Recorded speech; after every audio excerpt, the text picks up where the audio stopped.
เด็กคนหนึ่งนั่งร้องไห้อยู่ท่ามกลางป่าสน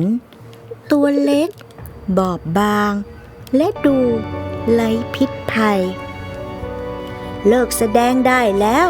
เจ้าเด็กน้อยเด็กอย่างเจ้าจะทำอะไรข้าได้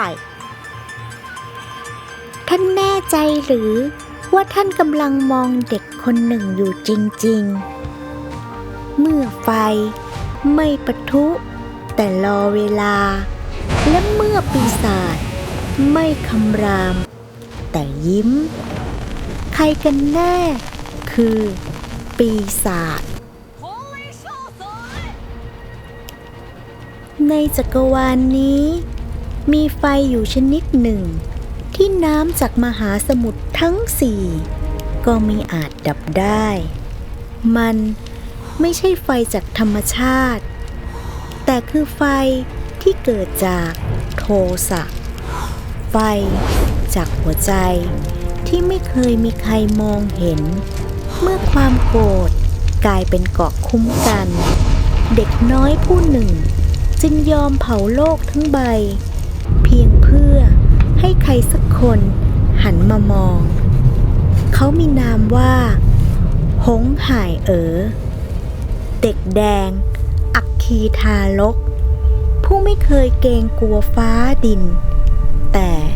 ไม่มีผู้ใดล่วงรู้เลยว่าภายใต้เปลวไฟที่แผดเผาทุกสิ่งคือหัวใจของเด็กคนหนึ่งที่กำลังร้องไห้โดยไม่มีใครได้ยินลมร้อนพัดวนช้าๆความร้อนระอุแผ่ซ่านไปทั่วบริเวณพื้นหินหน้าถ้ำแตกระแหงราวกับผืนดินกำลังถูกแผดเผาจนหายใจไม่ออกไอความร้อนพวยพุ่งจากรอยแตกใต้เท้าเหมือนลมหายใจของมังกรที่ซ่อนตัวอยู่ใต้พิภพกลิ่นกำมะถันฉุนจัดลอยอบอวนในอากาศบรรยากาศเงียบงันอึดอัดและกดดันจนแม้แต่ลมก็ไม่กล้าพัดแรงที่นี่คือหน้าถ้ำเมฆอัคคีเฮ้ยถอดหน้ากากเด็กไร้เลียงสาออกมาได้แล้วเจ้าหลานชายกินไอปีศาจคะคุ้มขนาดนี้ยังจะมานั่งบีบน้ำตาอย่างงั้นเหรอฮะเงาดำในถ้ำค่อยๆเคลื่อนไหวเด็กน้อยผู้หนึ่งก้าวออกมาสู่แสงสลัวใบหน้าเรียบเฉยแววตาเย็นชาไร้ซึ่งร่องรอยของความอ่อนแอท่านลุงช่างรู้ทันไปเสียทุกเรื่องโถกลิ่นคุ้นๆแบบนี้อย่าบอกนะว่าเป็นลูกชายหัวแก้วหัวแหวนของพี่วัวเขาโง่นั่นน่ะกลับไปกินนมแม่เถอะไปคิดจะมาเล่นไฟกับฉีเทียนต้าเซินอย่างข้างั้นเหรอข้าเคยถูกเผาในเตาหลอมของไทซ่านเหล่าชิน9 วัน 9 คืนยังไม่ระคายผิวไฟกระจอกของเจ้าเอามาอุ่นก้นข้ายังไม่รู้สึกอะไรเลยเด็กน้อยไม่โต้ตอบไม่โกรธไม่แสดงอารมณ์เพียงแสยะยิ้มที่มุมปากเบาๆล่างเล็กดีดตัวพุ่งทะยานรวดเร็วลาวลูกศรเพลิงทวนอัคคีพุ่งตรงเข้าใส่กลางอกสุนหงอคงฉับไวแม่นยำไร้ความลังเลโอ้เร็วใช้ได้นี่วะทวนตวัดกับฟาดใส่ลำคอกระบองทองยกขึ้นรับเสียงโลหะปะทะดังสนั่นแต่ แต่ก็ยังช้าไป100 ปีไอ้หนู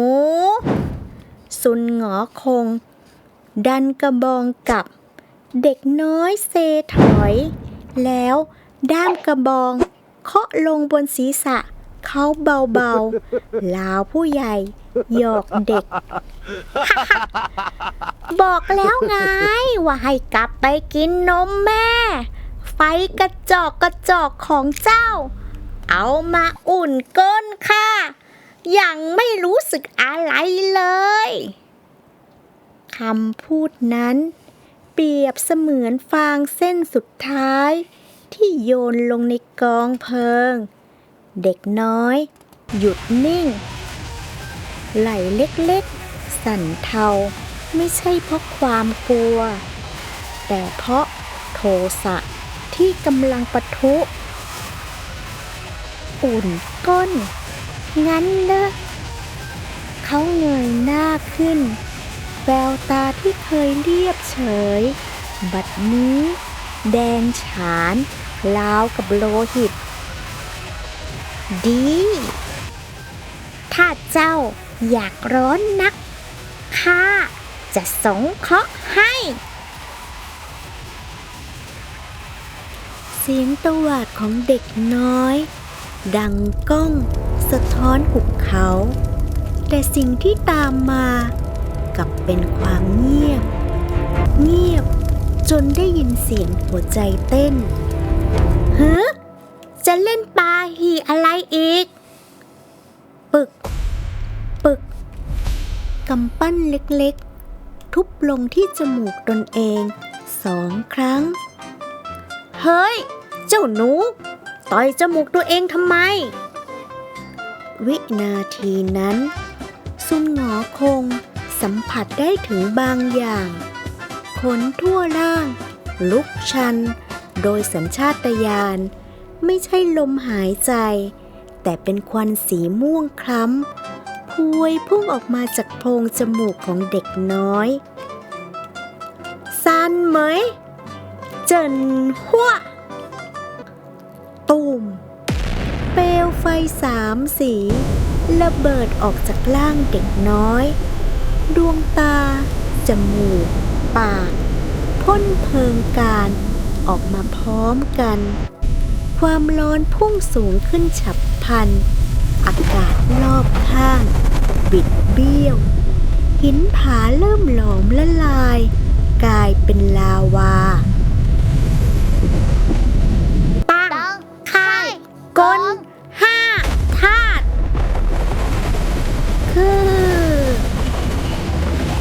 เสียงล้อเหล็กบดขยี้พื้นดินรถศึกทั้ง5พุ่งทะลุความมืดออกมาล้อมรอบราชาวานอนไว้ทุกทิศทางแย่แล้วไฟนี่มันซุนหงอคงรีบไล่มนต์กันไฟแต่เปล่าประโยชน์ทันทีที่เปลวเพลิงสัมผัสขนมนตาเกาะเหล็กไหลแตกสลายร้อนโว้ยท่ามกลางทะเลเพลิงที่เผาผลาญสวรรค์เด็กน้อยยืนนิ่งอยู่ใจกลางพายุน้ำตาหยดหนึ่งไหลลงมาและระเหยกลายเป็นไอในทันที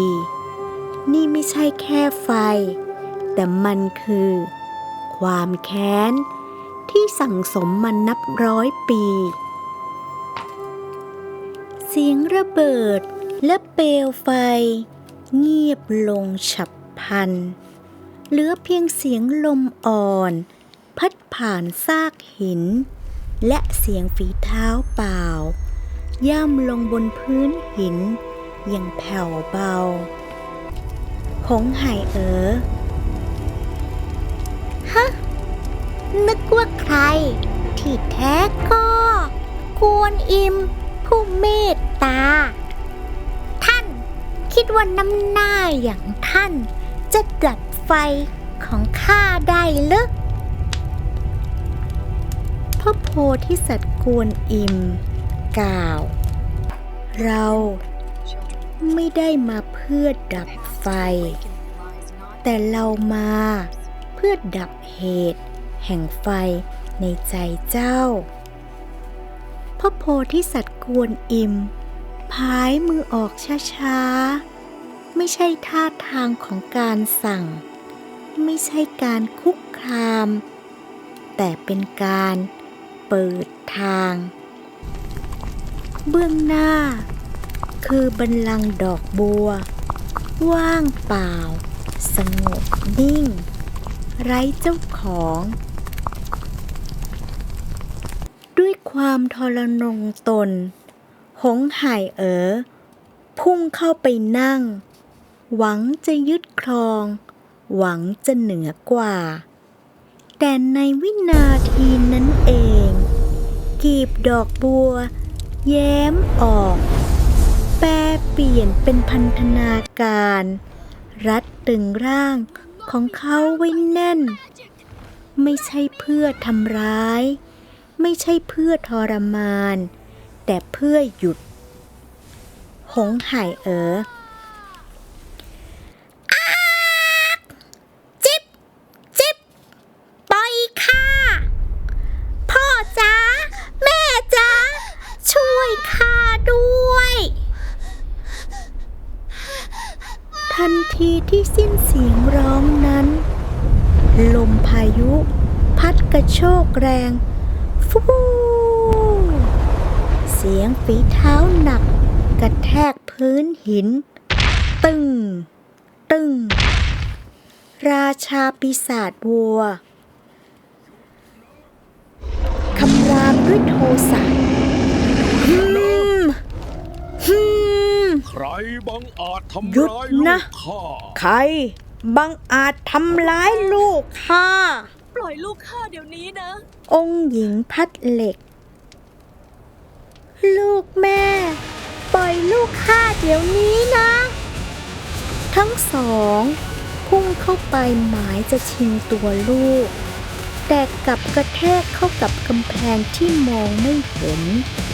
ระยะห่างเพียงแค่เอื้อมมือแต่ไม่อาจสัมผัสพระโพธิสัตว์กวนอิมกล่าวสิ่งที่ขวางท่านอยู่มิใช่อิทธิฤทธิ์ของเราแต่คือผลแห่งการกระทำของพวกท่านเององค์หญิงพัดเหล็กสุดลงคุกเข่าสะอื้นท่านพระโพธิสัตว์ข้าผิดเองข้าเลี้ยงดูลูกไม่ดีโปรดคืนลูกให้ข้าเถิดข้าสัญญาข้าจะอบรมสั่งสอนเขาใหม่พระโพธิสัตว์กวนอิมหันไปทางราชาปีศาจบัวดูก่อนราชาปีศาจบัวท่านปกครองบริวารนับหมื่นได้แต่ท่านกลับปกครองใจของตนเองไม่ได้ปล่อยตัณหานำพาทิ้งครอบครัวไปหาความสุขส่วนตนแล้ววันนี้ท่านจะใช้สิทธิ์อันใดมาปกป้องลูกพระโพธิสัตว์กวนอิมหันกลับไปยังองค์หญิงพัดเหล็กและท่านผู้มีพัดวิเศษที่ดับไฟได้ทั้งภูเขาเหตุใดจึงไม่ดับไฟโกรธไฟริษยาในใจตนเองท่านรู้หรือไม่ว่าไฟในใจแม่มันลามไปเผาใจลูกจนร้อนลุ่มเพียงใดคำตัดนั้นทำให้ทั้งสองนิ่งงันน้ำตาแห่งความสำนึกผิดไหลลงโดยไร้ถ้อยคำโต้แย้ง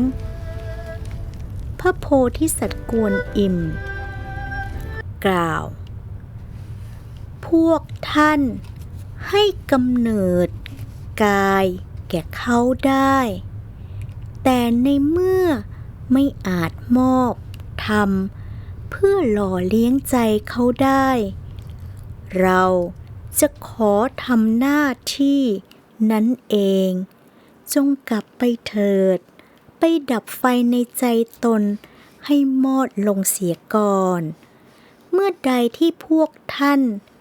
เป็นร่มเงาที่เย็นพอ เมื่อนั้นนกน้อยตัวนี้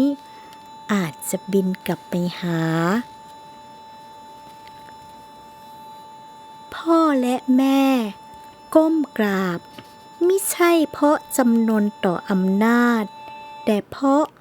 จำนนต่อความจริงร่างของทั้งสองค่อยๆจางหายไปพระโพธิสัตว์กวนอิมหันกลับมาหาหงส์ห่ายใช้กิ่งหลิวพรมน้ำทิพย์เบาๆเจ็บไหมเจ้าหนูหงส์ห่ายเจ็บขอรับพระโพธิสัตว์กวนอิมกล่าวเจ็บสิดีเพราะความเจ็บปวดจะบอกให้เจ้ารู้ว่าเจ้ายังเป็นเพียงเด็กคนหนึ่งไม่ใช่ปีศาจร้ายที่ต้องแบกโลกไว้ทั้งใบเพราะไฟย่อมมีวันมอดดับแต่สิทธิ์ของเราต้องตื่นรู้และเดินต่อบนหนทางที่ถูกต้องหยดน้ำค้างบนปลายจมูกนิ่งอยู่ไม่ระเหยหงส์ห่ายเสียงสั่นเครือก้มศีรษะลงท่านอาจารย์ทุกสรรพเสียงค่อยๆจางหายไม่มีเสียงไฟไม่มีเสียงการต่อสู้เหลือเพียงความเงียบเสียงระฆังใสกังวานดังขึ้นเพียงครั้งเดียวกริ๊งพระโพธิสัตว์กวนอิมหันหลังกลับอย่างสงบนิ่งท่านไม่เอ่ยคำสั่งไม่กล่าวคำสอนไม่หันกลับมามองท่านเพียงแค่ก้าวเดินมุ่งหน้าสู่ทิศใต้ช้าๆมั่นคงและเปี่ยมเมตตาหนทางแห่งการตื่นรู้ไม่เคยเริ่มต้นจากคำสั่งแต่มันเริ่มต้นจากใครบางคนที่เดินให้ดูหงส์ห่ายยืนมองแผ่นหลังนั้นแผ่นหลังที่ไม่บังคับไม่เร่งรัดไม่คุกคามเด็กน้อยสูดหายใจลึกเสียงฝีเท้าดังขึ้นช้าๆตึกก้าวที่หนึ่งตึกก้าวที่สองตึกก้าวที่สามเสียงเข่ากระทบพื้นดินฟุบเขาคุกเข่าลงโน้มล่างลงช้าๆหน้าผากจนหลดแนบกับพื้นดินกราบด้วยความนอบน้อมที่สุดไม่มีแล้วราชาเด็กแดงไม่มีแล้วเด็กน้อยผู้เกรี้ยวกราดเหลือเพียงซานฉายถงจื่อ10 ตัวน้อยผู้ตื่นรู้หน้าผากที่เคยเชิดสูงบัดนี้แนบชิดพื้นดินไม่ใช่เพราะความพ่ายแพ้แต่เพราะเขาได้พบแล้วพบที่พึ่งที่แท้จริงเสียงนกเล็กๆแว่วไกลลมพัดใบไผ่เบาๆเมื่อเปลวไฟสงบลงโลกทั้งใบก็ ณสวนไผ่ม่วงความวุ่นวายจากวันวานเหลือเพียงลมหายใจที่แผ่วเบาถ้วยชาดินเผาใบหนึ่งวางอยู่เบื้องหน้าความร้อนจางหายตามกาลเวลาเด็กน้อยผู้เคยใช้ไฟเพื่อเผาผลาญทุกสิ่งยืนอยู่ข้างกายอาจารย์อย่างสงบเปลวไฟดวงเล็กปรากฏขึ้นที่ปลายนิ้วมิใช่ไฟแห่งโทสะแต่เป็นแสงอุ่น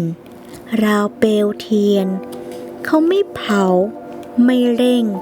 ไม่แสดงพลังเขาเพียงส่งผ่านความอบอุ่นสู่ถ้วยชาใบนั้นอย่างทนุถนอมไออุ่นลอยขึ้นเด็กน้อยดับไฟและถอยกลับไปยืนที่เดิมอาจารย์ไม่ลืมตาแต่หัวใจ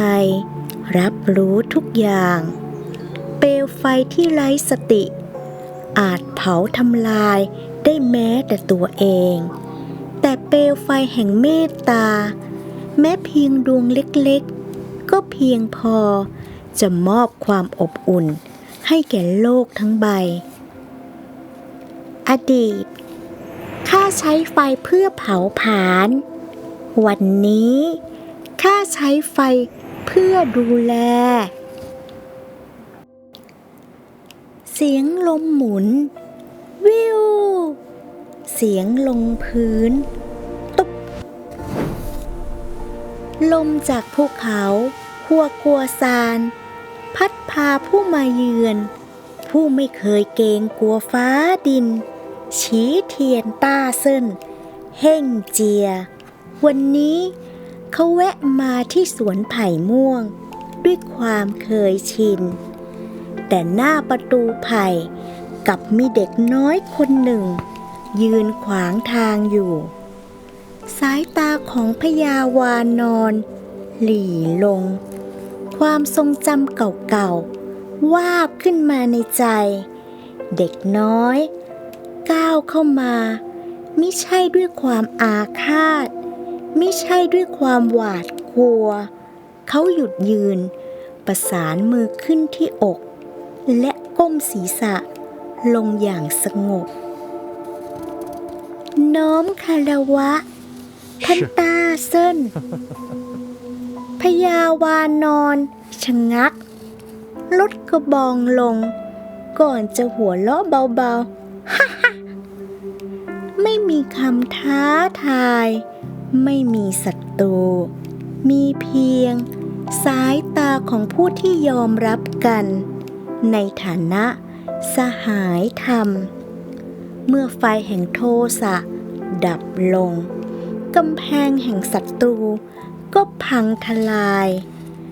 ไม่มีผู้แพ้ไม่มีผู้ชนะมีเพียงการให้อภัยที่ยิ่งใหญ่กว่าศาสตราวุธใดๆใน3 โลกเฮ่งเจียเดินผ่านเข้าไปในสวนไผ่ทิ้งไว้เพียงรอยยิ้มส่วนเด็กน้อยก็กลับไปยืนเฝ้าประตูอย่างสงบดังเดิม